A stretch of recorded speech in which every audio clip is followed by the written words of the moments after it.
Do you ever feel unmoored? I don't mean lost. I mean floating. You wake up, you check your phone, you go to work, which might just be a laptop in your bedroom. You order food off of an app, you watch a TV show, you're moving, you're doing things, but do you really feel like you're standing on anything? We live in an age of digital nomadism. We are proud of it. We can work from anywhere. We can live anywhere. We are untethered, but the human soul wasn't built to just float. It was built to have a center of gravity. Without a center, every wave knocks us over. Every piece of bad news, every rude comment or minor setback feels like a catastrophe because we have no foundation to absorb that shock. So before we can tackle the chaos of the outside world, we must first secure the fortress within. You need an anchor.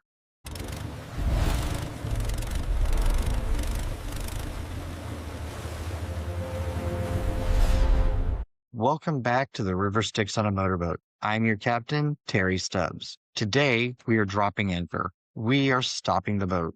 We are turning off the engine. We are talking about the quietest, most overlooked, and yet most powerful force in the Greek pantheon. We are talking about Hestia, and we are pairing her with the most famous and dangerous piece of advice ever carved into stone: know thyself. Today isn't about adventure. It isn't about fighting monsters. Today is about the simple, profound power of knowing where you stand.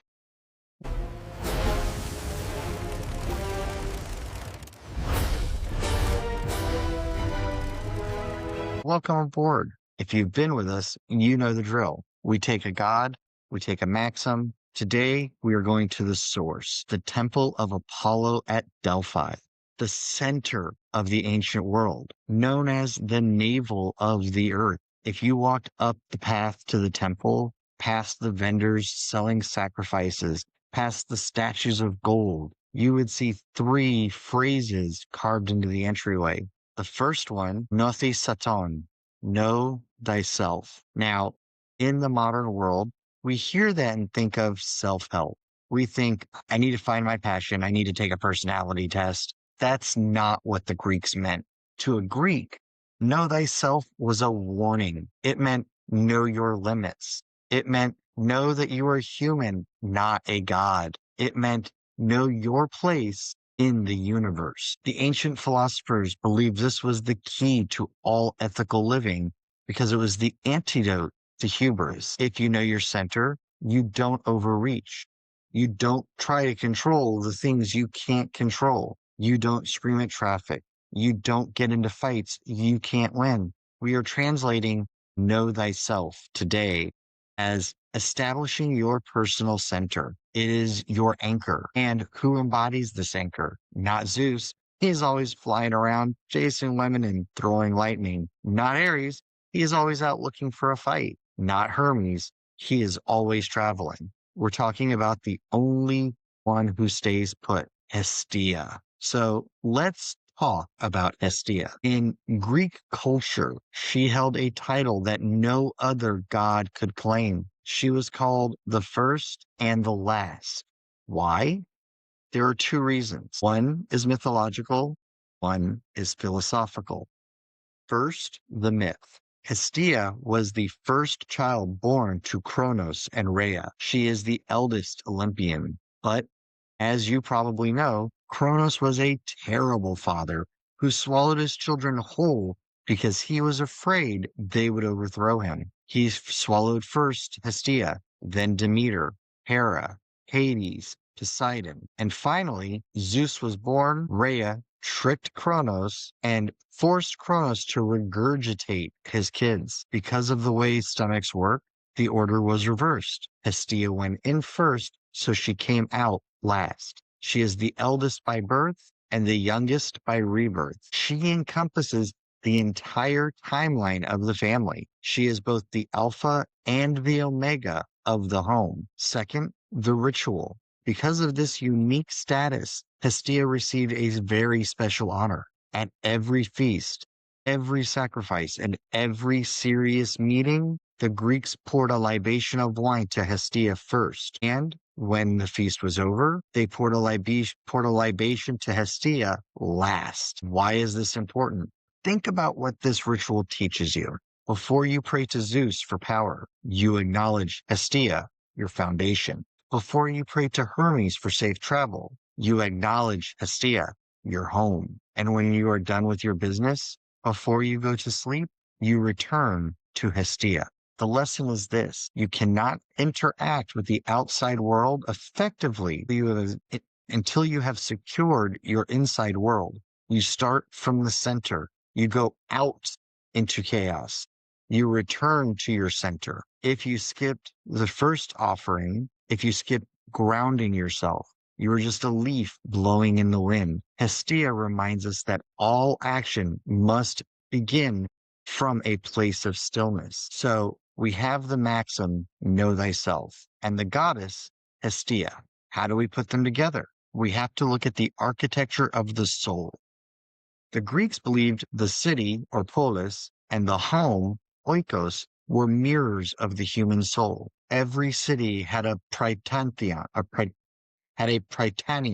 a central building with an eternal flame. If that flame went out, the city has lost its soul. When Greeks went to found a new colony, they didn't just pack bags.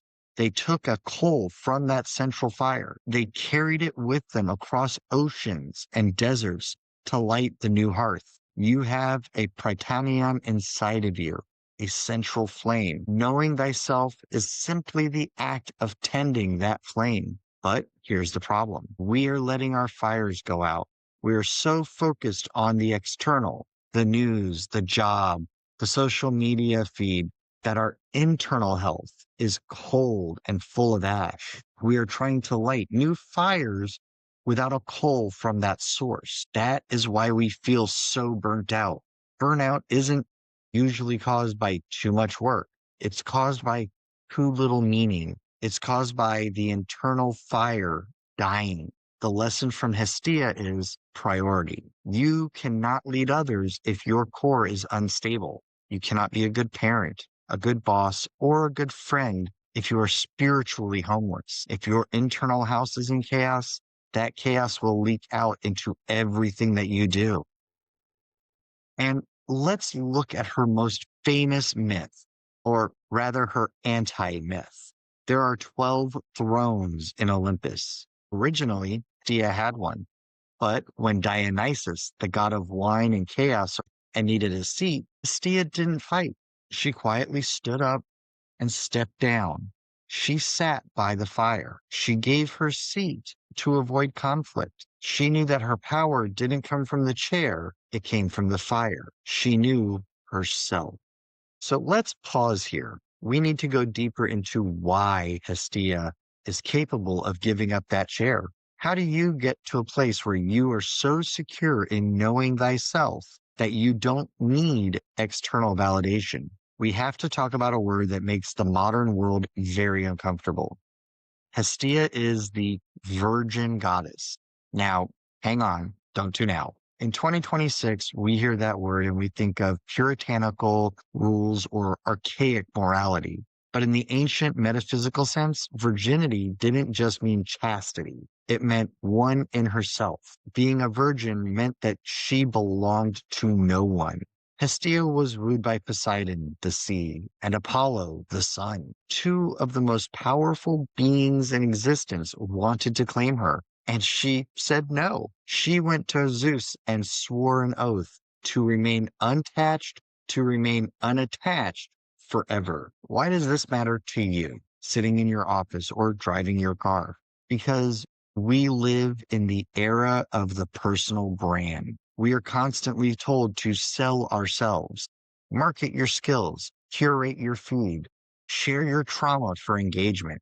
We slice off pieces of our soul and sell them to the algorithm, to our bosses, to our partners. We are fragmented people. Knowing thyself requires a part of you that is not for sale. Hestia represents the psychological core that is untouched by the world. It is the part of you that doesn't care about your job title. It's the part of you that doesn't care how many likes that photo got. It's the part of you that is complete all by itself sitting in the dark. If you don't have a Hestia, if you don't have a part of your soul that is strictly members only, strictly for yourself, then you don't actually know yourself. You only know the version of you that you perform for others. This is why Hestia is associated with the circle. The hearth is circular.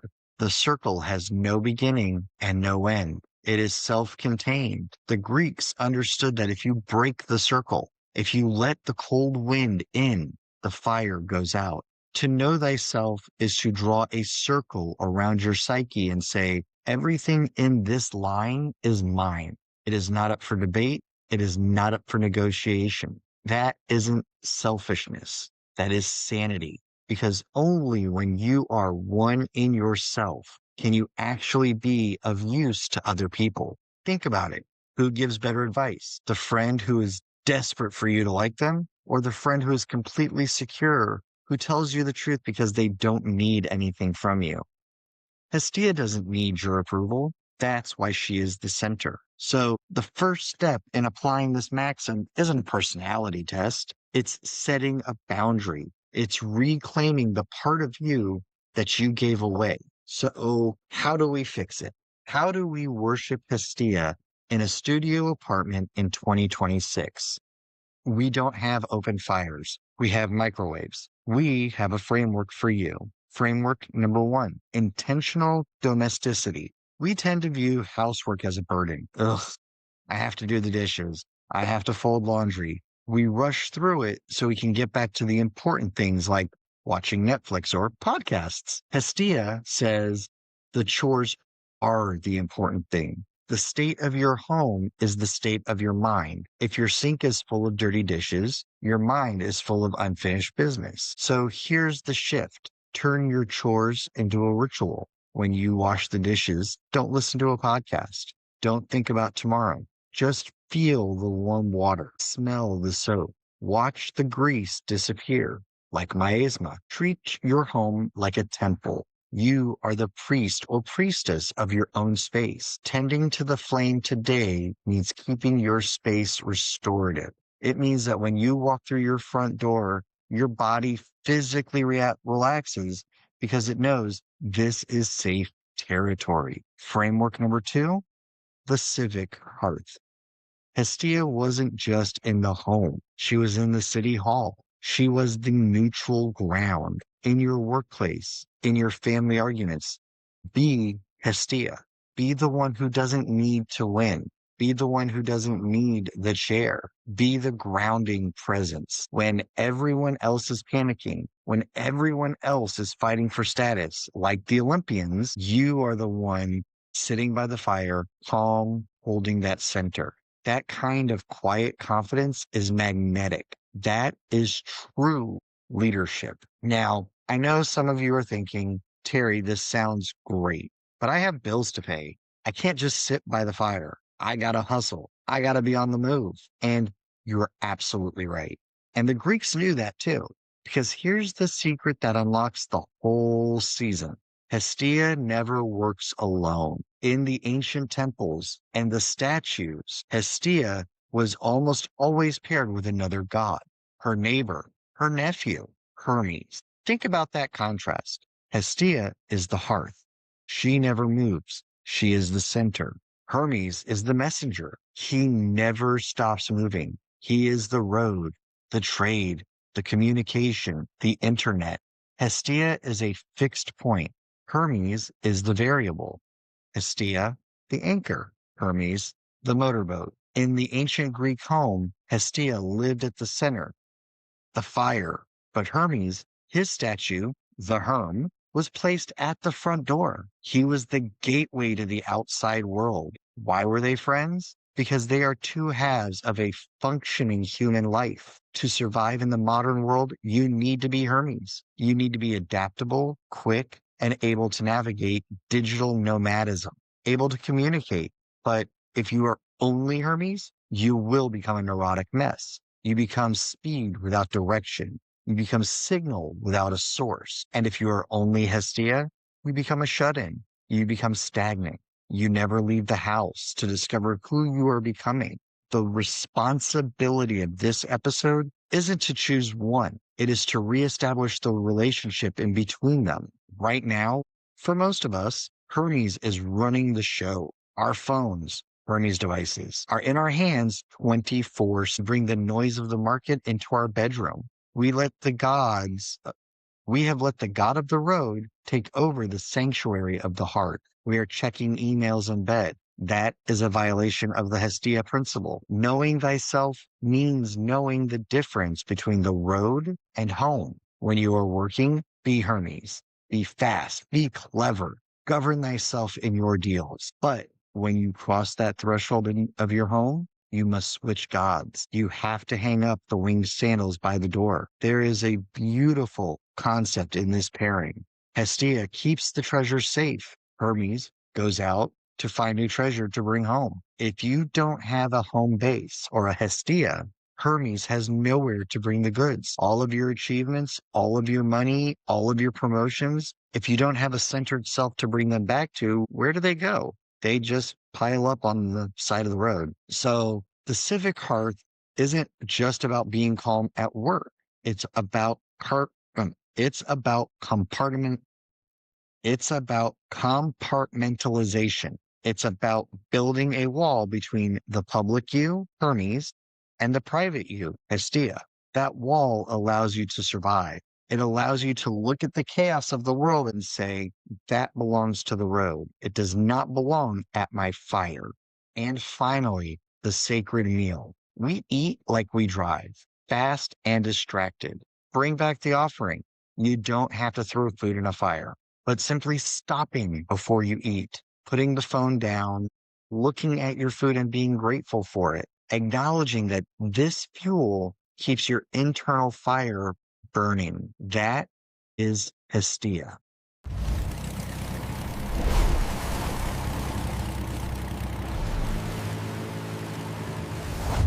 Okay, it is time for the motorboat moment.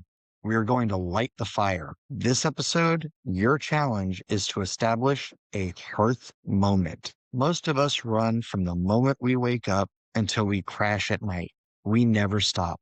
The fire dies because we never feed it. So, step one, find your hearth. Pick a spot in your house, a chair, a corner of the couch, a spot on the floor. The show says, this is my spot.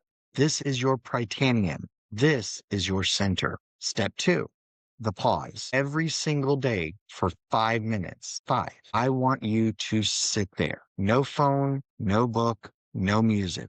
Just you. Light a candle if you can. If not, just close your eyes. Step three, the check-in. Ask yourself, how is the fire? Do you feel frantic? That's a wildfire. Do you feel cold and numb? That is a fire dying. Or do you feel steady? Know thyself. Where are you right now? By doing this, you are telling your brain that you exist apart from your work, apart from your stress. You are anchoring your boat. Hestia teaches us that quiet consistency is a radical superpower. The chaos of the world, whether ancient Greece or modern day, is only survivable because Hestia never moves. She stays put. If you spend this week prioritizing your inner stability, you'll find you have the anchor you need to navigate any storm. So we have cleaned the miasma from our boots in episode 1. We have opened the door to the stranger to provide exania in episode 2. And now we have lit the fire of our hearth. Our foundation is set. And it's a good thing too, because the next episode, we are leaving the safety of the hearth. We are hiking. We are going to the top of the mountain. We are meeting the king, Zeus, and we are going to talk about power. We are going to talk about the maxim, nothing in excess. And we are going to ask, in a world of billionaires and influencers, is there such a thing as too much? I'm Terry Stubbs. This is the River Styx on a Motorboat. Tend to your flame and know your center. Please remember to like, share, and subscribe. See you out on the water.